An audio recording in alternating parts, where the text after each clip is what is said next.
नाज़रीन इकराम, अस्सलामु अलैकुम वरहमतुल्लाहि वबरकातुहू। उम्मीद है कि आप लोग खैरियत व आफ़ियत से होंगे। इस्तक़बाल है आप लोगों का हमारे यूट्यूब चैनल मेरी पहचान पर। तो चलिए आज का मौजू हम शुरू करते हैं। आज का हमारा मौजू झाड़ फूँक के बारे में है।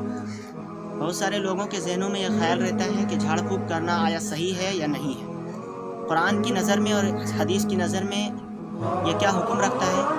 तो ये हम आज आपको इस वीडियो में बताएंगे और बाज़ झाड़ फूँक के नुस्खे भी आप लोगों को बताएंगे। तो चलिए हम वीडियो को शुरू करते हैं। झाड़ फूँक करना यह आप अलैहिस्सलातु वस्सलाम से भी साबित है और शरीयत मुबारका में भी इसको जायज़ रखा गया है। लिहाजा झाड़ फूँक करने के सिलसिले में सबसे बेहतरीन चीज़ वो है जो कुरान करीम के अल्फाज हों और हदीस मुबारका से जो अल्फाज मरवी हुए हों। ये सबसे बेहतर है।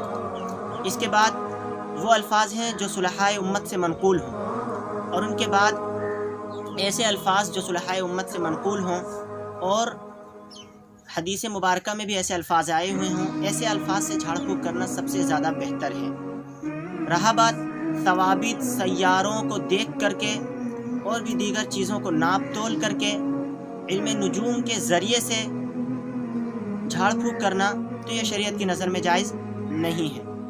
अब आते हैं आमिल के लिए क्या क्या चीज़ें ज़रूरी हैं। तो आमिल के लिए बहुत सारी चीज़ें ज़रूरी होती हैं। सबसे पहले तो कि आमिल गुनाहों से बचे, आमिल की खुराक और पोशाक हलाल हो, आमिल नमाज का पाबंद हो, आमिल मुत्तकी और परहेज़गार हो, अल्लाह से डरने वाला हो।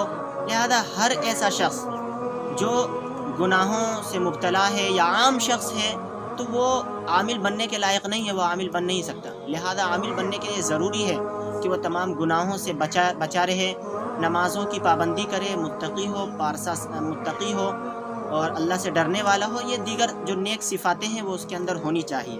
बग़ैर इसके हुए वो आमिल नहीं बन सकता है।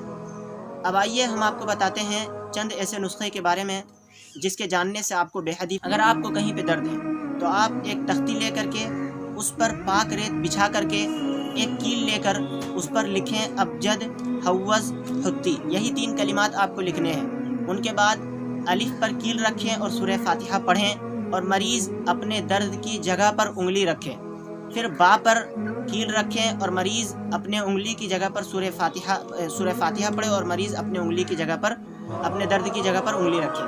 बस इसी तरह करते रहें। इंशाअल्लाह आखिर तक पहुँचते पहुँचते मरीज़ को शिफा हासिल हो जाएगी। इसी तरह अगर किसी बच्चे को नज़र बद लग जाती है या बच्चा रोने लगता है या और दीगर जो बच्चे के साथ परेशानियां आती हैं, तो उनकी हिफाजत के लिए जो दुआ है, एक तावीज़ लिखें और उसको बच्चे के गले में डाल दें और वो बिस्मिल्लाहिर्रहमानिर्रहीम अऊज़ु बिकलिमातिल्लाहि ताम्माति मिन शर्रि कुल्लि शैतानिन हाम्मतिन व ऐनिल लाम्मा, ये लिखने के बाद आप इसको बच्चे के गले में डाल दें।